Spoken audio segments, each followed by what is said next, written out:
की जय हो। सच्चिदानंद रूपाय विष्णोत्पत्त्यादि हेतवे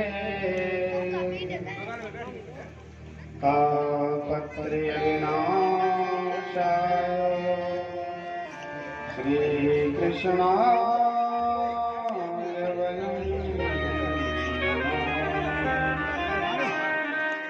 जो परमात्मा सच्चित और आनंद स्वरूप है, जिन परमात्मा का विराट स्वरूप ऐसा है कि जो प्रलय सृजन और पालन के हेतु है, जिन परमात्मा का अपन किसी भी भाव से आश्रय ले लें तो त्रिविध तापों का भगवान विनाश कर देंगे। तापत्रय विनाशाय। आप भगवान को भय से भजिए, आप परमात्मा को शत्रु भाव से भजिए, आप भगवान को अपना सहोदर मानिए, आप परमात्मा को मित्रवत व्यवहार करके माने, किसी भी भाव से माने। लेकिन परमात्मा का स्मरण मात्र त्रिविध तापों का विनाश कर देता है। ऐसे श्री कृष्ण महाप्रभु के पाद पद्मों में हम सब बारंबार प्रणतिपात करते हैं। हम सब ग्राम गोड़ी घेरे से उठकर सीधे शुकताल क्षेत्र चलते हैं, जहाँ परमात्मा वीतराग संत शिरोमणि भगवान परमहंस श्री सुखदेव स्वामी विराजे। प्रमुख श्रोता के रूप में परीक्षित जी महाराज विराजे हैं और समस्त संत समुदाय इस सत्संग का लाभ ले रहा है। 3 दिवस की कथा आचार्य जी ने परीक्षित को लक्ष्य करके कही, जिसमें हम सब एकीभूत हुए और श्रीमद् भागवत महापुराण के चतुर्थ स्कंद तक की कथा को प्रणाम किया, महात्मा ध्रुव जी को प्रणाम किया, जिनके नाम और कथा स्मरण मात्र से हमारे जीवन में भक्ति का संचार हो जाता है। ऐसे महात्मा ध्रुव जी का दिव्य चरित्र और उनकी वंश परंपरा में महात्मा उत्तम के पुत्र महात्मा अंग के बेटा वैन के शरीर का मंथन करके महाराज की परंपरा में पृथु का आगमन, पृथु ने संपावन शरीर और सभी प्रकार के मन वचन कर्म से भगवान का आश्रय लेकर के शरीर पूर्ण किया, उनकी वंश वृद्धि पूर्ण हुई। महात्मा प्राचीन वरीही को नारद जी ने ज्ञान दिया और पुरंजनोपाख्यान को प्रणाम किया। पंचम स्कंद में भगवान सुखदेव स्वामी प्रवेश करते हैं। कहते हैं, राजन, आपको मैंने बताया था कि मनु महाराज की 5 संतानें हुई, जिनमें 2 बेटे थे, 3 कन्याओं का जन्म। प्रियव्रत और उत्तानपाद नाम के 2 बेटे और देवहूति, आकृति और प्रसूति 3 कन्याओं का जन्म बताया। प्रत्येक का चरित्र वंशावली गाई महात्मा सुखदेव स्वामी। अब कहा, राजन, बेटा बड़े तो सत्यव्रत थे प्रियव्रत महाराज, लेकिन इनको लगा पहले भगवान का आश्रय होना चाहिए, तो महात्मा प्रियव्रत ने गृहस्थ जीवन में प्रवेश नहीं किया और छोटे भाई को गृहस्थ जीवन में प्रवेश कराया। उत्तानपाद का दिव्य वंश हमने श्रवण किया।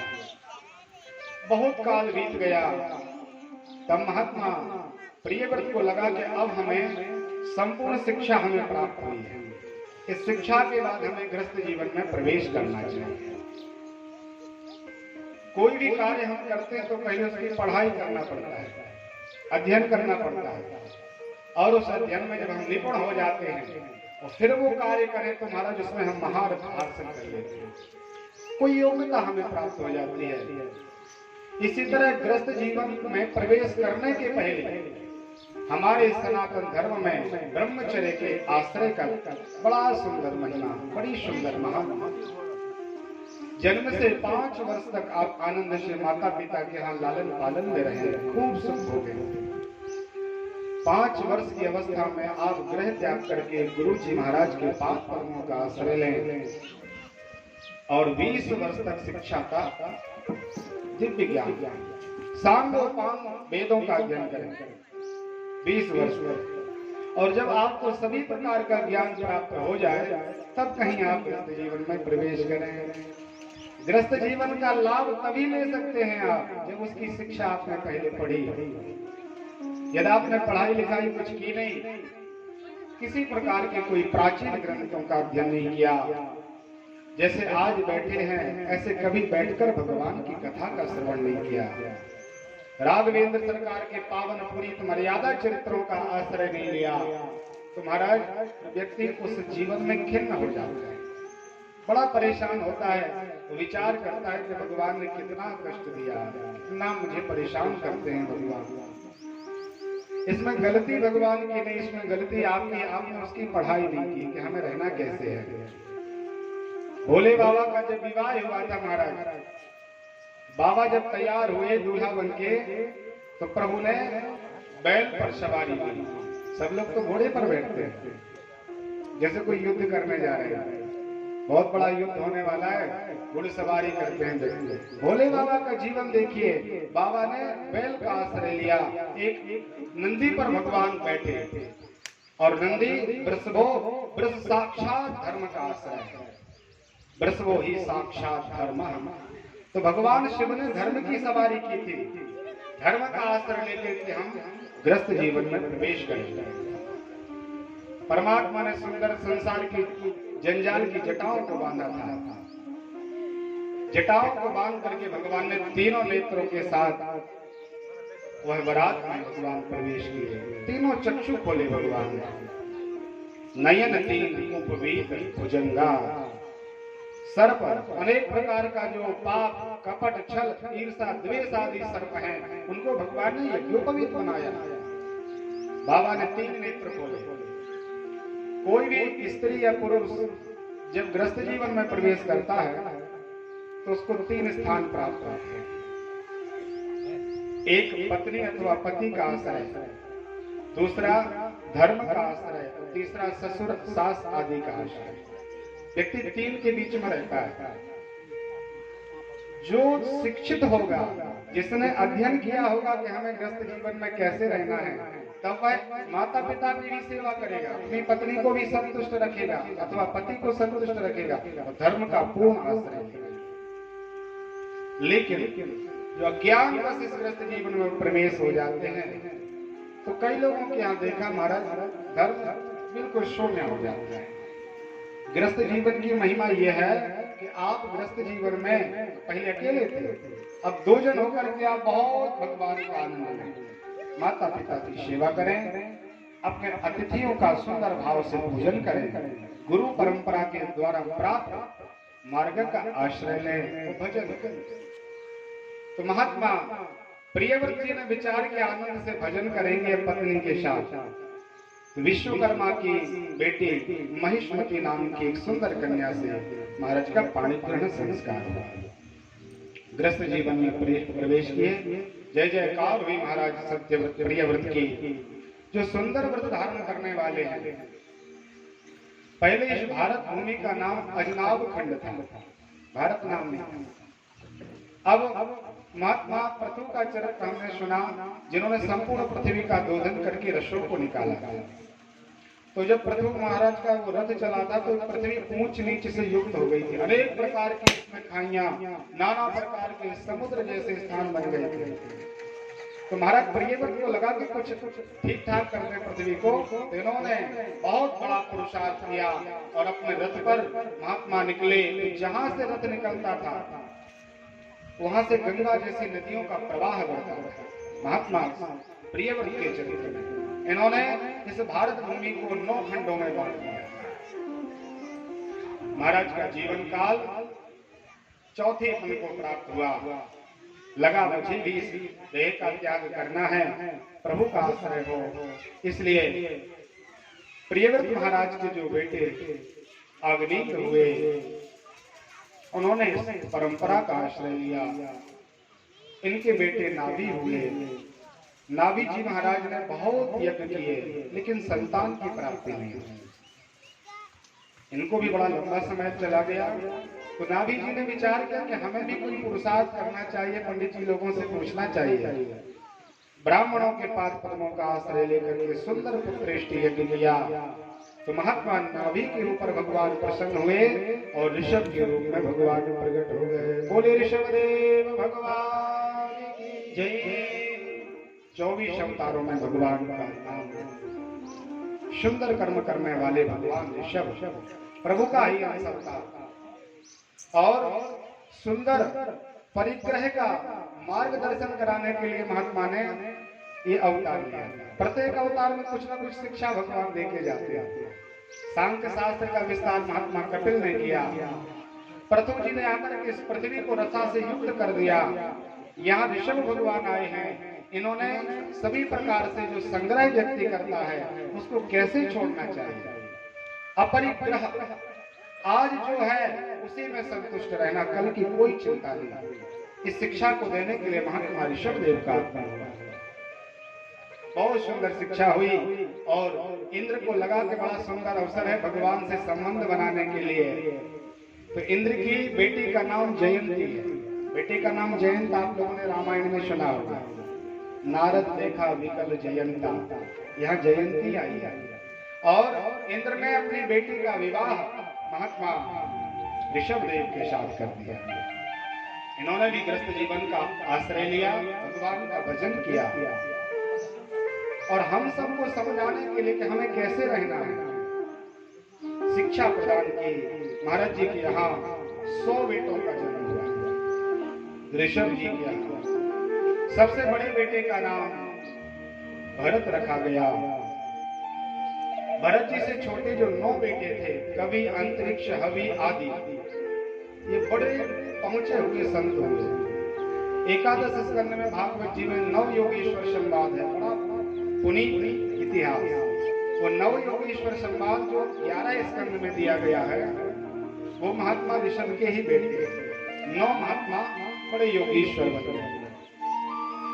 9 पुत्रों ने कर्म कांड का आश्रय लिया, बहुत सुंदर वेदों का अध्ययन किया, पांडित्य कर्म में निपुण हुए और शेष जो 81 बेटे थे उन्होंने राज्य कार्य किया।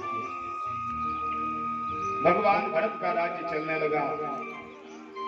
इन्होंने इस संपूर्ण पृथ्वी को 7 खंडों 7 भागों में विभक्त किया, जिसे अपन द्वीप के नाम से जानते हैं। और उन 7 द्वीपों में से एक द्वीप है अपना ये जम्बूद्वीप। जम्बूद्वीप में जहां महात्मा भरत जी ने राज्य किया है उसे उस स्थान को भरत वर्ष कहा जाता है। महात्मा भरत जी का राज्य आनंद से परमात्मा का ध्यान पूजन, एक तो इन्होंने राज्य कार्य के साथ भी परमात्मा का पूजन किया। फिर इनको लगा कि अब हमें भी देह त्यागना है, तो चौथा बनाया है। तो महात्मा ने अपने बेटों को राज्य कार्य दिया और स्वयं वनांतर में जाकर के महात्मा अंगिरा गोत्रीय ब्राह्मणों के दिव्य आश्रम में जाकर के भजन करने लगे। पुलस्त आश्रम पहुंचे, गंडकी नदी थी, उस नदी के किनारे महात्मा ने अपना आश्रय बनाया। बहुत भजन करने वाले हो गए, 8 याम भगवान की सेवा करते थे। एक पल भी ऐसा नहीं निकलता था महाराज भरत का कि अन्य कार्यों में निकल जाए। हर समय केवल परमात्मा की कथा, भगवान का पूजन, भगवान का स्मरण। लेकिन देव योग से महाराज एक बार वही भरत महाराज भगवान सूर्य को अर्घ दे रहे थे।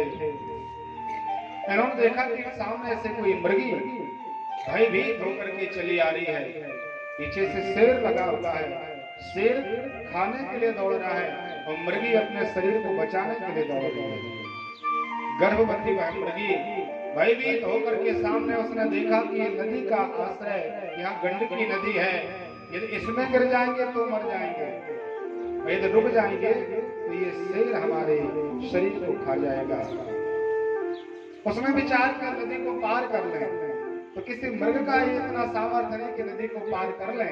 फिर भी उसने पुरुषार्थ किया अपना और बहुत जोर से छलांग लगाई। तो मृगी ने उसी छलांग लगाने के प्रभाव से अपने बेटे को भी जन्म दे दिया उसी जल में, और उसी जल में वह मृगी भी मृत्यु को प्राप्त हो गया। बालक का वत्स का जन्म देखा। महात्मा भरत जी जल दे रहे थे सूर्य भगवान को, दृष्टिपात हुआ इन्होंने विचार किया कि देखिए हमारे सामने यदि मृत्यु को प्राप्त हो जाएगा तो मुझे भी पाप लगेगा, मुझे इसकी रक्षा करनी चाहिए। तो तत्काल भगवान भरत जी उसमें कूद पड़े और उस नवजात साधक को लाए, अपने आश्रम में रखा। महात्मा ने कुछ सुंदर अग्नि आदि जलाई और उसके शरीर की शीत को शांत किया, वह पूरा स्वस्थ हो गया। भगवान श्री सुखदेव स्वामी परीक्षित को कहते हैं, राजन, भरत जी का ये प्रथम कर्तव्य, अधिकार और धर्म था कि जैसे ही वह मृगी का शावक बालक स्वस्थ हो गया था तो उसको उसकी जाति में ही भिजवा देना। सबके अलग अलग स्थान भगवान ने बनाए हुए, लेकिन महात्मा भरत जी को थोड़ा सा मोह उत्पन्न हो गया और उन्होंने विचार किया अपने आश्रम में ही रखेंगे, अकेले हैं, कोई साथ में नहीं, इसी के आश्रय से आनंद से भगवान का भजन करेंगे। कल हमने कथा सुनी थी, महात्मा दत्तात्रेय जी ने एक बेटी के लिए अपना गुरु बनाया था कि एकांत में भगवान का भजन होना चाहिए। एक से यदि दो लोग आपको मिलेंगे तो थोड़ा सा व्यवहार निभाने के लिए कुछ बोलना पड़ेगा और वह व्यर्थ में समय निकल जाएगा। इसलिए यदि भजन करना है तो नितांत एकांत में। महात्मा भरत जी ने एकांत का त्याग कर दिया, उनके साथ एक शावक हो गया, छोटा सा मृग का बेटा। और कभी कभी उसको जल पिलाना पड़ता था, कभी सुंदर उसको भोजन की व्यवस्था करनी पड़ती थी महाराज जी को। तो जो 8वां याम पूजन होता था उसमें कुछ न्यूनता था, कुछ समय यहाँ पर खर्च होने लगा। करते करते सुखदेव कहते हैं, महाराज ऐसा समय आया कि माला पूजन पाठ सब छूट गया महात्मा भरत जी का, और केवल उसे मृग के पीछे पड़े।